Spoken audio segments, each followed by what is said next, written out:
भारत किस तरह सहूलतकारी कर रहा है, इसराइल आपकी किस तरह सहूलतकारी कर रहा है, ये हकीकतें आनी चाहिए। ये हकीकतें आनी चाहिए कि आपने कैंसर हॉस्पिटल के चैरिटी के पैसों से किस तरीके से आपने वो इन्वेस्टमेंट्स बाहर की हुई हैं। ये हकीकतें आनी चाहिए कि सिलाई मशीनों से किस तरह अरबों रुपए की प्रॉपर्टीज न्यूयॉर्क में बनती हैं और बाकी ममालिक में बनती हैं। ये हकीकतें लोगों के सामने आनी चाहिए कि आपको कौन कौन फंडिंग करता रहा है और किस तरीके से आपने लोगों के कर्जे जो है वो आपने माफ किए और किस एवज किस क्राइटेरिया से माफ किए हैं। ये केसेस खुलने चाहिए, हकीकत आनी चाहिए। ये तारीखी हकायक हैं, ये वो चीज़ें नहीं है जो कोई सियासतदान दूसरे सियासतदान पर इल्ज़ामात लगा रहा है। ये पूरे पाकिस्तान की जो क्रीम मैंने बताई, जो क्रीम थी, जिसमें मौलाना अब्दुल सत्तार ईदी साहब, जिसमें हकीम सईद साहब, जिसमें डॉक्टर इसरार साहब, जो आपके बहुत बड़े स्कॉलर, आपके स्कॉलर्स, आपके फिलैंथ्रोपिस्ट, आपके बारे में क्या कह रहे हैं कि आप लॉन्च किए गए हो, आप इस मुल्क पे लॉन्च किए गए हो। और मैंने जैसे पहले कहा, मैं हर बार कहता हूं कि आपका टारगेट ना कोई जर्नल है, ना कोई पॉलिटिशियन है, आपका टारगेट ये मुल्क है। आप इस मुल्क के खिलाफ लॉन्च किए गए हो। उस मुल्क को के खिलाफ लॉन्च करने में आप पे बहुत बड़ी हैवी इन्वेस्टमेंट्स हुई हैं और आप इस मुल्क के इदारों के खिलाफ बेहुदा किस्म की साजिशें कर रहे हैं, इस मुल्क के सियासतदानों के खिलाफ बेहुदा किस्म की साजिश कर रहे हो। आपने क्या कसर नहीं छोड़ी। कौन किसको याद नहीं है कि आपने खुद, जब आप प्राइम मिनिस्टर थे, आपने एक नेशनल इकोनॉमिक कमीशन एक बनाया, जिसमें आपने जनरल बाजवा साहब को भी उसमें मेंबर बनाया। याद है आप सब लोगों को? यही प्राइम मिनिस्टर साहब थे, इन्होंने किया। तब वो सब चीजें ठीक थी। आज अगर एसआईएफसी बनी है तो आप एसआईएफसी के खिलाफ एक साजिश करने शुरू हो गए हो।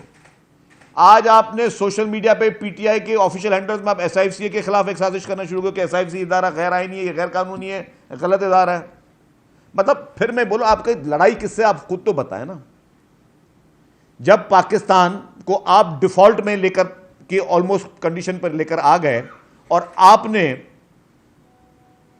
जिस तरीके से मरहूम अरशद शरीफ ने कहा कि आपने लोगों के कर्ज माफ किए, जो कि आपकी जागीर नहीं थे कर्ज माफ करना, आपका प्रोरोगेटिव नहीं थे कि आप लोगों के कर्ज माफ करें, आपने गैर आईनी गैर कानूनी तौर पे किए हैं। इसका हिसाब अभी आपने देना है, वो नैब के जरिए भी देना है, एफआईए के जरिए भी देना है। जिन जिन लोगों से आपने हैवी किकबैक्स लिए हैं वो सब आपने हिसाब किताब देना है। लेकिन आपने इकोनॉमी को वहां पर धचका दिया। फिर जब आपका इक़्तिदार जा रहा था, आपने आईएमएफ को खत लिखे, वो खत मेरे पास पड़े हुए हैं।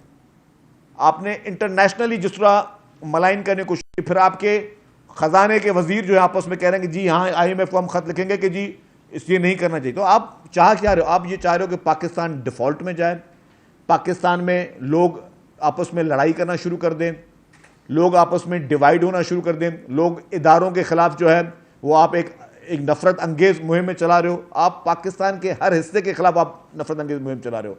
आप माजी में मौलाना फजलुर रहमान साहब के लिए क्या कहते रहे, आप माजी में महमूद खान अचकज़ई साहब के लिए क्या कहते रहे। आज आपको ज़रूरत पड़ी तो आपने आज उनसे भी हाथ मिलाने के लिए तैयार हो गए, जिनको आप किन घटिया कलमात से आप उनको एड्रेस करते थे।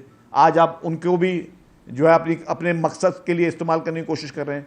आप इस मुल्क में अनारकी फैलाने की कोशिश कर रहे हैं। आप चाह रहे हैं कि इदारों को ब्लैकमेल किया जाए कि हाँ, अगर आपको जेल से निकाल कर वापस इक़्तिदार की कुर्सी पे बिठा दिया जाए और आपको मनमानी करने दी जाए कि आप अपनी मर्जी से बोझदार जैसे चीफ मिनिस्टर लेके आए, जो कि आपकी मर्जी से सूबा चलाएं, जिस सूबे में आप एक भी तरक्याती काम पंजाब में नहीं बता सकते। आप चाहते हैं कि वो गोगी साहिबा वापस आ जाएं, जो आपकी बेगम साहिबा के साथ मिलकर फिर वो जो ट्रांसफर पोस्टिंग हो, जो पंजाब में पूरा एक कहानी शुरू हुई हो, वो आपको आज़ादी दी जाए ताकि मादर पिदर आज़ाद हो। आप ये चाहते हो कि दुनिया भर के ममालिक जो हैं वो आपको फंडिंग करें, पाकिस्तान के दुश्मन ममालिक भी आपको फंडिंग करें और आप मनमानी कर सकें। आप चाहते हैं कि इलेक्शन कमीशन ऑफ पाकिस्तान, जिसका सरबरा आप लगाएं और आप खुद कहें कि वो अच्छा आदमी है, लेकिन अगर वो आपकी डिक्टेशन पे ना चले तो आप उसके खिलाफ उसको मलाइन करना शुरू कर दें। आप चाहते हैं कि मुल्क के हर इदारे को आप यरगमाल बनाएं, आप गन पॉइंट पे अपने लिए इस्तेमाल करें मुल्क के हर इदारे को, और आप कभी उन्हीं इदारों के सरबराहों को अपने सर का ताज बनाएं और फिर उन्हीं सरबराहों पर जब वो आपके कहने पे चलने के लिए तैयार ना हो तो फिर आप उनको उनका मीडिया ट्रायल करें, उनके खिलाफ गालब गलूच और सोशल मीडिया पे कैंपेन शुरू करें। आपके अगर वो आपका साथ दें, गैर आईनी साथ दें, गैर कानूनी साथ दें, तो आप उनको लाइफ टाइम एक्सटेंशन देने के लिए भी तैयार हैं उन सरबराहों को कि भाई हम मुझे लाइफ टाइम एक्सटेंशन दो, जो फिर करना है करो। अगर आपके पास नंबर्स पूरे ना हो तो आपको मुल्क के इदारों की सपोर्ट चाहिए हो कि जी आपके बिल पास करवा के दे, वो आपको आपके नंबर्स पूरे करके दे, आपको सेनेट की सीटें जितवा के दे, तो ठीक है। लेकिन अगर कहेंगे नहीं कि अब हम न्यूट्रल हैं, हम कानून के तहत चलेंगे, तो आप उनको मलाइन करना शुरू कर दें, आप उन इदारों के सरबराहों के खिलाफ घिनौनी और घटिया मुहिमें चलाना शुरू कर दें। इसे कहते हैं ब्लैक मेलिंग। ये और कुछ नहीं है, ये सियासत नहीं है, ये पॉलिटिक्स नहीं है। ये वो चीज़ है कि मेरे हाथ में हथियार है और हथियार है, सबको पता है कि मुझसे कोई लड़ नहीं सकता और मैं चाहूं किसी की भी पगड़ी उछाल सकता हूं, किसी की फैमिली पे अटैक कर सकता हूं, किसी लोगों को गालम गलौज दे सकता हूं, लोग मुझसे डरें, लोग मुझसे खौफ हो। आपने किस हद तक घटिया हरकतें नहीं की। जिन लोगों ने आपको छोड़ दिया था पीटीआई में, आपने क्या कहा उनके लिए कि जो लोग मुझे छोड़ के जा रहे हैं उनके घरों पे हमले करो, इनके बच्चों की शादियां कोई नहीं होंगी, इनसे इनके बच्चों को कोई शादी नहीं करे। ये कोई सियासतदान दुनिया में कोई एक मुल्क का, हमारे दुश्मन मुमालिक में भी सियासतदानों ने कभी इस तरह की घटिया और गिरी हुई बातें नहीं की। आपने वो बातें तक की हैं कि लोगों के बच्चों की शादियां तक नहीं होंगी जो मुझे छोड़ के चले जाएंगे। भाई आप हो क्या? आप वही हो जो कि एक मुफाद परस्त इस मुल्क में थोपे गए हो।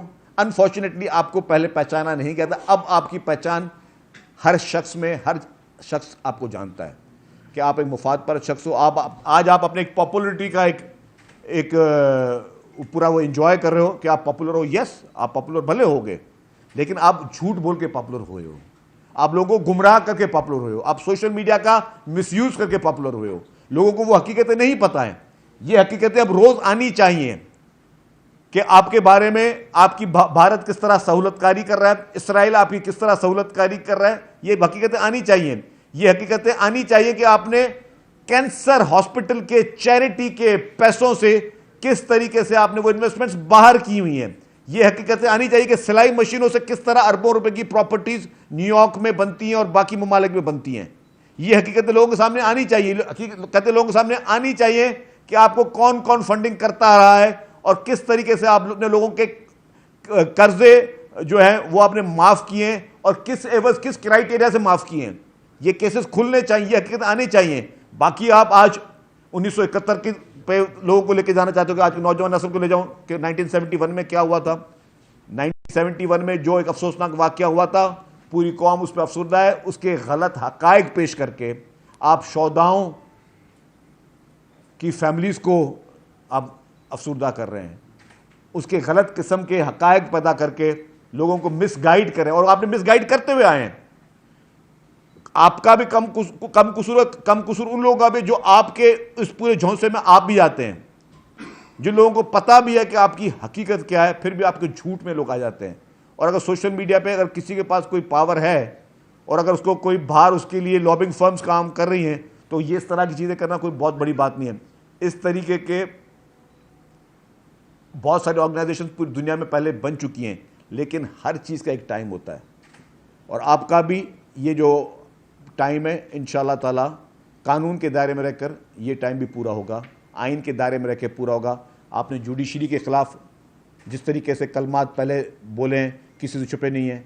आज आप चाहते हो कि जुडिशरी भी में भी डिवाइड हो, जुडिशरी भी आपके लिए आउट ऑफ द सपोर्ट करे, वो जुडिशरी आपको सपोर्ट करे जो कि पहले जिन लोगों ने 14-14 साल जेल में काटी, तब उनके लिए शायद सॉफ्ट कॉर्नर ना हो, लेकिन आपके 6-7 महीने पे आपको कुछ लोग सपोर्ट करना चाहें।